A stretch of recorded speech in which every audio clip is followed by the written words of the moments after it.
খাও খাও, বেশি করে খাও, ছাত্রদের পেদানি খাও, মানুষ হও। তোমরা তো মানুষ হবা না, তোমরা তো অমানুষ। তোমরা যে আনসার বাহিনীতে যোগ দিছো, আনসার বাহিনীতে চাকরি করতেছো, তোমাদের শিক্ষা যোগ্যতা কি? আমার তো মনে হয় না যে হাজারে হাজারে 5% লোক এসএসসি পাস আছে এই আনসার বাহিনীতে। তোমরা গেছো তোমাদের আন্দোলন করার জন্য, তোমরা গেছো তোমাদের দাবি আদায় করার জন্য। মূর্খর জাত কোথাকার।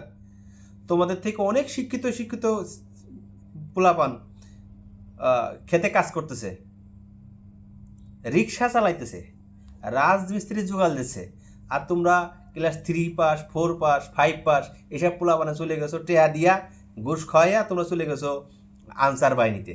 তোমরা গেছো আন্দোলন করার জন্যে। তোমাদের আন্দোলন আশা করতে রে ভাই? তোমাদের আনসার বাহিনীতে যাইতেই বলছে কে, আর আন্দোলন করতেই বলছে কে? এত সুযোগ সুবিধা তোমাদের দেওয়ার পরেও তোমরা এই 15 বছর কোনো কথা বলতে পারো নাই। তোমরা সচিবালয় ঘেরাও করে ফেলেছো। এখন যদি ছাত্ররা তোমাদের ঠিকমতো পেদানি দেয়, তাহলে দোষ হয়ে যাবে কার? ছাত্রদের। যে ছাত্ররা পিটাইছে, আমাদের পেদানি দিছে। তোমাকে দোষে যে তোমরা পেদানি খাইতেছো, তোমরা স্বীকার করবে না। মূর্খ যাত্রা। বাংলাদেশ কি একটা ভয়াবহ দিন পার করতেছে, হায় আল্লাহ। ডক্টর ইউনূস স্যার নতুন বাংলাদেশ গড়ার জন্য কী চেষ্টাটা নিয়ে করতেছে। শুধু তাই না, আমরাও চেষ্টা করতেছি যে বাংলাদেশ নতুন রূপে সবার সামনে প্রকাশিত হোক। বাংলাদেশের মান, বাংলাদেশের মানচিত্র সব জায়গায় উঁচু হোক, এটা আমরা চাইতেছি। এর মধ্যে তোমরা কি? তোমরা লেগে গেছো, রাস্তায় নেমে গেছো। আহা স্যার বাহিনী, তোমরা বিগত 16টা বছর চুপ করে আছো, কেউ কোনো কথা বলোনি। কারণ তোমাদের কথা বলার শক্তি ছিল না, তখন তোমরা বোবা হয়েছিলে। এখন বাংলাদেশ একটা কঠিন সময় পার করতেছে, কঠিন সময়, যা ভাষায় বোঝানো যাবে না। এরকম একটা ভয়াবহর ভিতরে বাংলাদেশ এখন পার হচ্ছে। নতুন বাংলাদেশ গড়তে সবাই সহযোগিতা করতেছে, দিন মজুর থেকে যারা বিশিষ্ট ব্যবসায়ী, প্রতাপশালী ধনী, ছোট বড় সকলে মিলে নতুন বাংলাদেশ গড়ার কাজে তারা নিয়োজিত রয়েছে। নতুন বাংলাদেশ গড়বে, নতুন বাংলাদেশের স্বপ্ন সবার চোখে।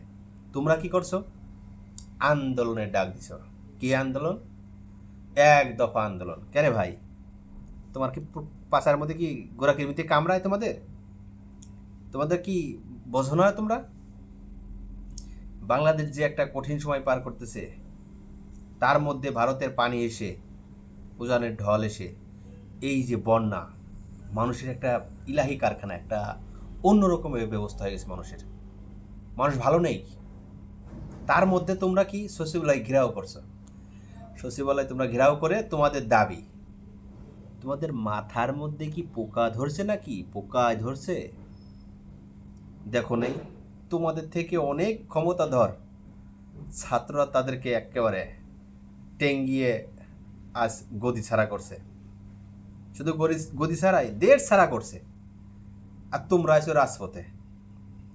আরে ভাই, তোমরা লিখিত দাও, তোমাদের কি সমস্যা, কি চাও? তোমাদের মতো আনসারদের আমাদের কি প্রয়োজন আছে রে ভাই? তোমাদের আমাদের কি কাজ? পুলিশ আছে না? র্যাব আছে না? আমি তো শেফুদারে ফোন দিবার চাইছিলাম যে শেফুদা, এই আনসাররা যে আন্দোলনে নামছে, সচিবালয় ঘেরাও করছে, তুমি তাদের নিয়ে হালকা পাতলা কিছু বলো। কারণ শেফুদা তোমাকে না দিলে তোমাকে ভালো লাগবে না। শেফুদার ডায়লগগুলো তোমাকে খাইলেই, 14 গোষ্ঠীরে খাওয়াইলেই তোমরা ওকে। তখন তোমরা হবে বাপের বেড়া, এখন তো সে কামলার বেড়া।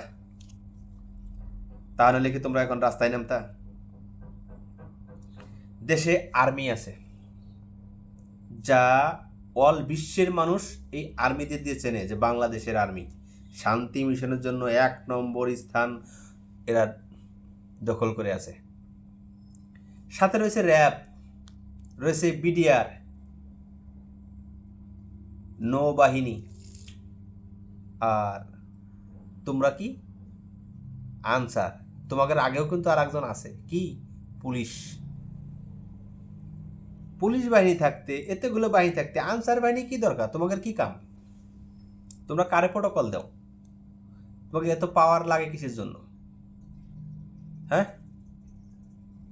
প্রত্যেকটা জায়গায় ক্লাস 3 পাস, 4 পাস, 5 পাস, এই সব ছেলে মেয়ে সব টাকা পয়সা দিয়া আনসারে নাম লেখেছে, আমরা আনসার বাহিনী। তোকে যদি পরীক্ষা নেওয়া হয় তাহলে পরীক্ষায় পাশ করতে পারবি নি? এই ব্যাককলরা তাহলে পরীক্ষায় পাশ করতে পারবি? ছাগলে করে ছাগলরা তোর সচিবালয় ঘেরা করস। কারণ দেশে তো ছাত্ররা দেশে না পেদানি, আর মজা লাগে না? কেন দৌড়ো পালাও কেন? দৌড়ো পালাও কেন? মাপ সাপ কেন? তোমাকে উচিত শিখ দিয়া 2 হাত ঝুলাইয়া প্যান্টটা খুইলা পিছনে ইচ্ছা মতো বাইরে নে আর সেপুদার দেয়, সেপুদা